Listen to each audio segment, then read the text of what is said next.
there! Prize Popple here with a new super real long book for you. Today's Popple story has a plot that's perfect for Christmas. But before we begin the story, please listen to the special sound.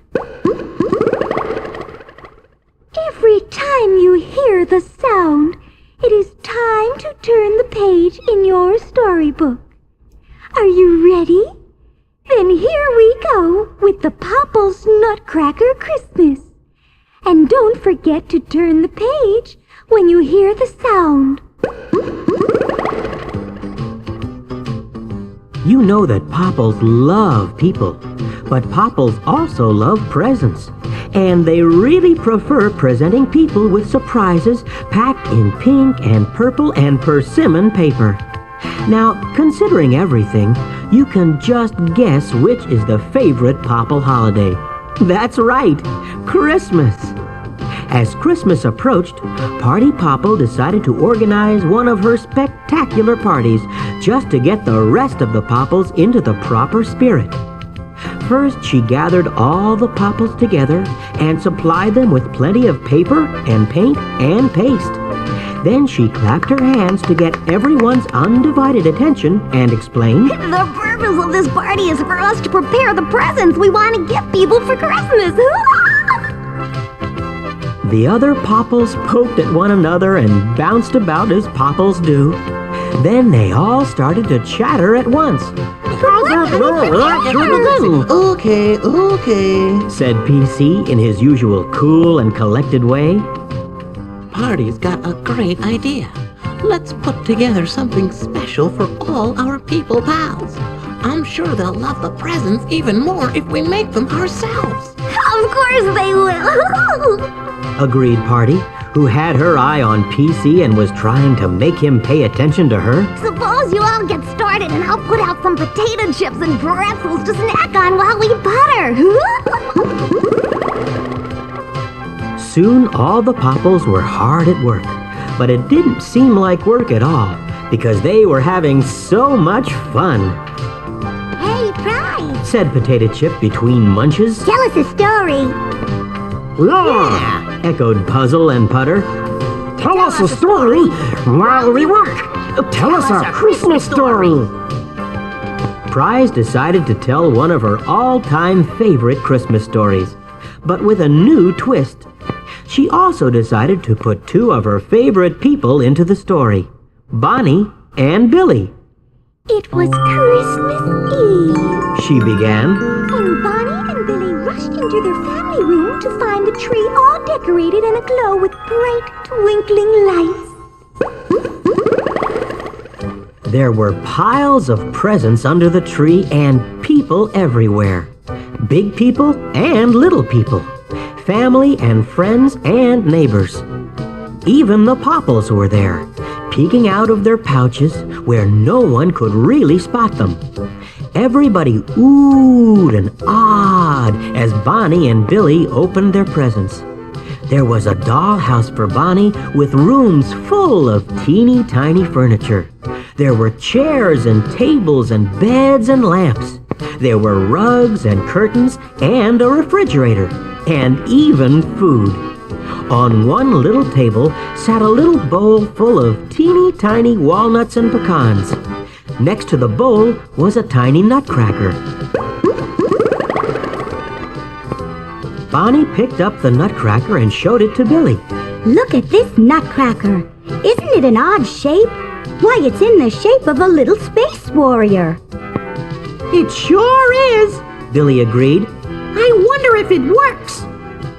Billy took the nutcracker from Bonnie and cracked open a tiny walnut. See? It really does work.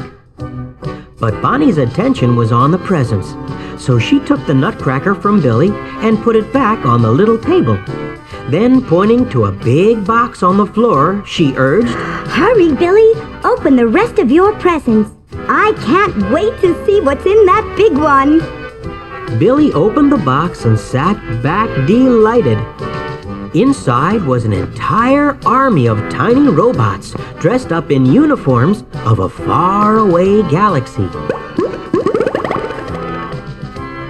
Bonnie and Billy were so busy with their new things that they hardly noticed the guests at the party beginning to leave.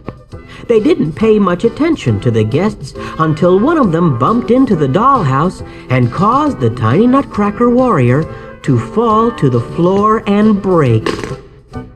Tears began to fill Bonnie's eyes. Then Putter Popple popped out of his pouch. That peppy little putterer could repair almost anything. Wrapping the broken Nutcracker in a tiny napkin, Putter said, "Don't cry, Bonnie.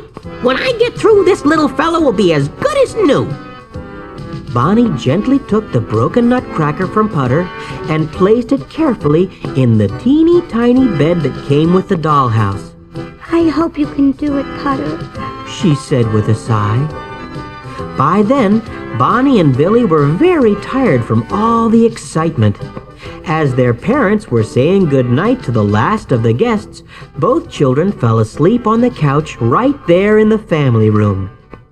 Careful not to disturb them, Pretty Bit gently covered Bonnie and Billy with a pink and purple paisley shawl she pulled out of her pouch. It seemed like only moments later that the hall clock struck midnight. Bonnie drowsily opened her eyes. The family room was all dark, except for the star that shone at the top of the Christmas tree. Suddenly, Bonnie heard strange whooshing sounds. Whoa, what was that? She asked, grabbing Billy's arm nervously. I don't know, stammered Billy, opening his eyes. Bonnie and Billy huddled together on the couch and stared into the darkness around them. Then, as their eyes grew accustomed to the dim light, they saw an amazing sight. Everything in the room appeared to be growing bigger and bigger and bigger. The dollhouse grew. The furniture inside it grew. Even the robots grew and grew and grew until they were taller than Bonnie and Billy. And as for the Christmas tree, why, it seemed to stretch right up to the sky.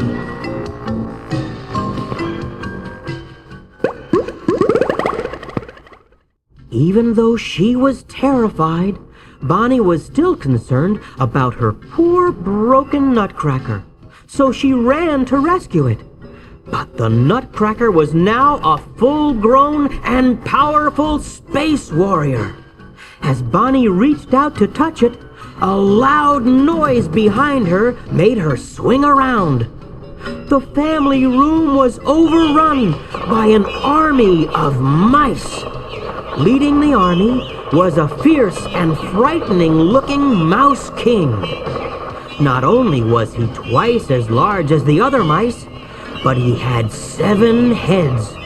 On each head, he wore a gold crown. Help, help! Bonnie screamed. Billy, help me! I can't, Bonnie! I can't! Cried Billy. These mice are blocking me! But the sleeping Popples heard Bonnie's cry, and they popped out of their pouches wide awake. Staring at the ghastly goings-on, they pounced and plopped and bounced, then stopped. Pancake Popple wailed. This is one problem my tail won't tickle us out of, and that's no laughing matter. Who is gonna help Bonnie and Billy? Cried Putter. I can't fix this situation. But I can! Boomed a voice. It was the Nutcracker warrior. Taking command of the army of robots, he ordered, Attack, brave robots! Drive these monstrous mice out of the house! The robots fought bravely, but they were no match for the mean and mighty mice. Still, the Nutcracker warrior threw all of his energy into fighting the Mouse King and his troops. Watching the battle, puzzle Popple teased Putter. I knew you should have invented a better mousetrap. Don't pick on Putter. Snapped PC to Puzzle. If ever we needed one of his zany inventions, it's now. Yeah, you're right. Agreed Pancake. I'll bet Potter can rig up something to get rid of those dirty rats. All the other Popples pranced and danced around Putter, pleading. Please try. Please try something. Please. Cried Bonnie. Please, repeated Billy. Peppy Putter promptly put all his pizzazz into the project. He climbed on PC's shoulders and snatched some garlands off the tree. Then he rummaged in his pouch for tape and paper clips and pliers. In no time flat, Putter had the pieces of his invention put together. He whispered some instructions to his Popple pals, then called out, "Now! Let's go!" At that signal, Puffball threw her voice into every corner of the room, and suddenly there was noise everywhere.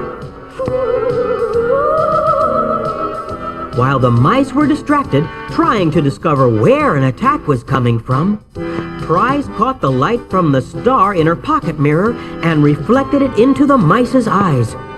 Putter used Party's electric mixer to fix up a catapult, and with the help of the other Popples, he fired batch after batch of popcorn balls into the muddled army of monstrous mice.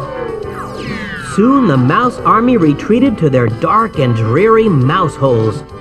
Only the Mouse King stood firm. Though Putter pelted him with pellets of popcorn, he didn't budge. Then, with one powerful swoop, the Nutcracker warrior attacked and knocked the Mouse King to the ground. The Mouse King turned and fled in disgrace, losing one of his 7 crowns as he ran. The Nutcracker warrior picked up the crown and placed it carefully on Bonnie's head. Bonnie clapped her hands in delight. Billy applauded with pleasure, and the Popples pushed each other playfully and pranced around with glee. This calls for some partying. Said Party Popple, who was always in a partying mood. It sure does. Agreed PC. And I knew just the place for the party.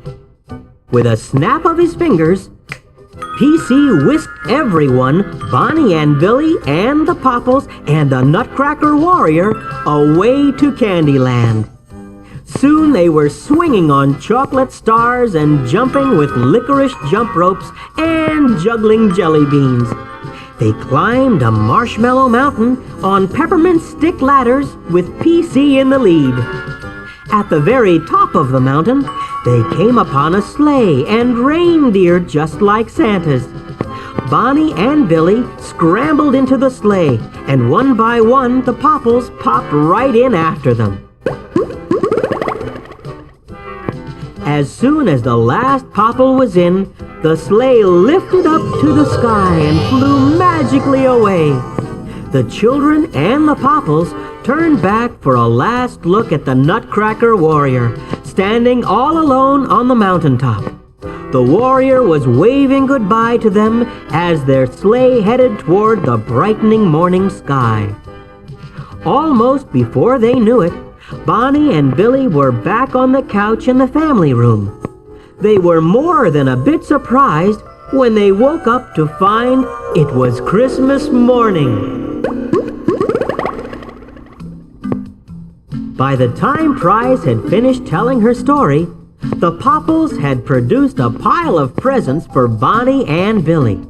Proudly, they tiptoed into the family room with the packages and placed them under the tree.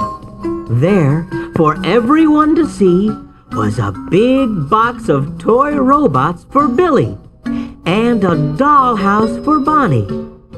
The robots were dressed up in the uniforms of a faraway galaxy, and the dollhouse was furnished with rooms full of teeny-tiny furniture. There were chairs and tables and beds and lamps. There were rugs and curtains and a refrigerator, and even food. On one tiny table sat a little bowl full of teeny tiny walnuts and pecans. And next to the bowl was a tiny nutcracker, shaped like a little space warrior.